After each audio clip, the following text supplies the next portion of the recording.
Hey, look, if you're not a Cowboys fan, it's not easy to embrace America's team. They've always been brash, and they used to win. Add the aura of being the golden boys of the NFL, and fans who won't let you hear the end of it, whether you live in Dallas or Daytona. And yeah, you get sick of them. But Emmitt Smith is speaking our language. Bravo, Emmitt.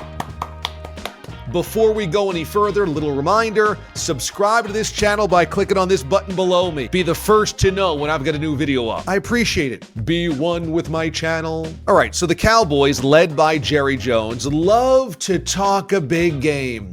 They specifically like to talk about the big game, as though they'll be playing in it. But those promises tend to evaporate like Quincy Carter's career. Emmitt is fed up with it, and it's nice to see a former player not just kiss up to Jerry to be part of the Cowboys in crowd. The worst part about the former Cowboy players is their shamelessness in defending the franchise. I mean, how many times can guys like Michael Irvin tell us about how great Jerry is and about how this Cowboys team is definitely different? They all know that being a lapdog of Jerry gets you luxury suite invites and alumni dinner honors and makes life easier for you as a friend of the state. But how can the old Cowboys, the ones from the 60s and 70s, 80s and 90s, look at this new version of the Cowboys, a sour carton of milk with a megaphone, and be okay with it? Emmitt isn't, and his comments to Pro Football Talk are refreshing. Quote, "I'm tired of being sold on what the Cowboys could be. I'm tired. I've had enough of it because I'm more about what the Cowboys really are and who we really are and who we were. That's where I'm at. That's where everyone else is at. How do you allow this to happen?" End of quote. Hey, we're all tired, Emmitt, Cowboys fan or otherwise. We're all tired of the same story arc. Jerry tells us how great the upcoming season's going to be. Current Cowboys tell us how great the season is going to be. Former Cowboys tell us how great the season's going to be. And January comes and the season ends not being very great.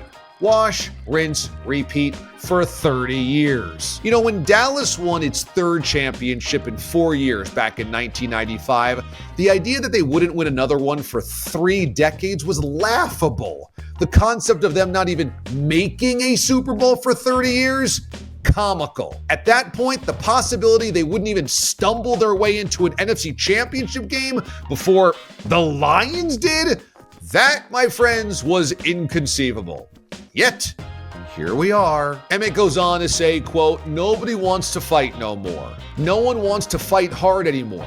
They want to say, oh, we're the Cowboys. Tell me how good I am.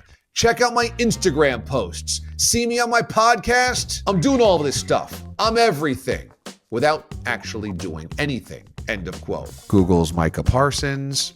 Look, while he's not the only Cowboy that loves himself some him, we're looking at you, CeeDee Lamb, Parsons has a blinking neon light above his name as Emmitt speaks. He loves making brazen comments on his podcast. He's addicted to seeing his name in headlines. But when it mattered, his defense got shredded by Jordan Love, and I don't seem to remember LT's defense ever allowing a road team to hang nearly 50 on the Giants in the playoffs. So let's stop bringing up Micah's name all the time with the greats, the legends like LT. As for Jerry acting as though this past season was Lombardi Trophy or bust, Emmitt says, quote, "You lose credibility, and if you're losing credibility, you're losing respect. You lose respect, you have no honor. Things have to change." I thought the reason why I was so convinced that McCarthy was going to get fired because last year there was a whole lot of talk about, okay, this might be it if he doesn't perform this year. So you're going to accept 12 wins in the playoff berth? You're going to accept the way we got kicked out of the playoffs? I mean, we were dominated. End of quote. Nicely said, Emmitt. See, that's just it. The jig is up. Jerry doesn't really believe in Super Bowl or bust. How do I know? His track record says otherwise. I've spent time on this channel explaining that Jerry's history of coaching hires is the exact opposite of an owner driven by winning a title at all costs. It's a murderer's row of drips, losers, yes men, and lackeys. Switzer, Campo, Gailey, Wade, Garrett, McCarthy. None of them would ever challenge Jerry's authority. They were all happy to just get a paycheck. See, the main operative in Dallas isn't winning. That's a nice benefit if it happens, but the priority is number one, comfort. Jerry likes to be comfortable in his control and his authority. Number two, popularity. Jerry desperately wants TV cameras and radio shows and games in prime time and clicks on the internet and sponsorships sold. If anything, give Jerry credit for being the perfect actor. He's typecast as football's George Steinbrenner. And yet, he's built like your single buddy who's just happy the waitress is talking to him. Hey, this is good enough, guys. More from Emmitt. Quote, everybody's patting them on the back without doing anything.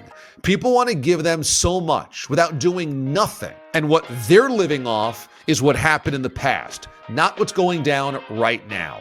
They're not establishing their own legacy, let alone building off of the legacy that was established. End of quote. Yeah, the Cowboys haven't added to the legacy of the star since Reebok pumps were a thing. The first time around. Here are some of the quarterbacks who have beaten them in the playoffs since 1995. You ready?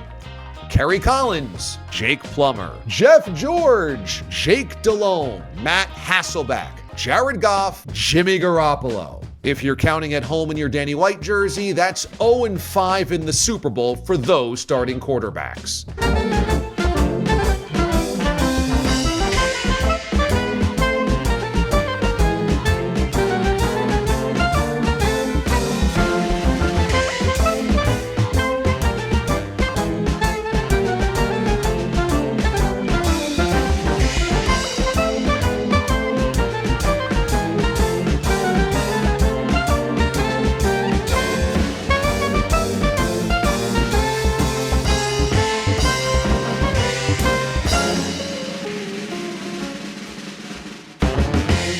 See, Emmitt is, of course, right. He's a guy with integrity who knew the history of the franchise before he even suited up for them and wanted to honor Tony Dorsett and Roger Staubach and Tom Landry. This group? Frauds. Self-absorbed guys who love the brand for what it will do for them, but not enough to demand more from themselves or their teammates when on the field. Look, we know it starts at the top. It always does. And how can anyone wearing a Cowboys uniform think winning is the only thing when Jerry shows us it's not the only thing, it's merely another thing. Hey, thanks so much for watching this video. Once again, subscribe to this channel by clicking on this button here. Also, leave a comment. Would love to see what you think. I appreciate you watching very much. I'm DA, Damon Amendolara. We'll see you next time.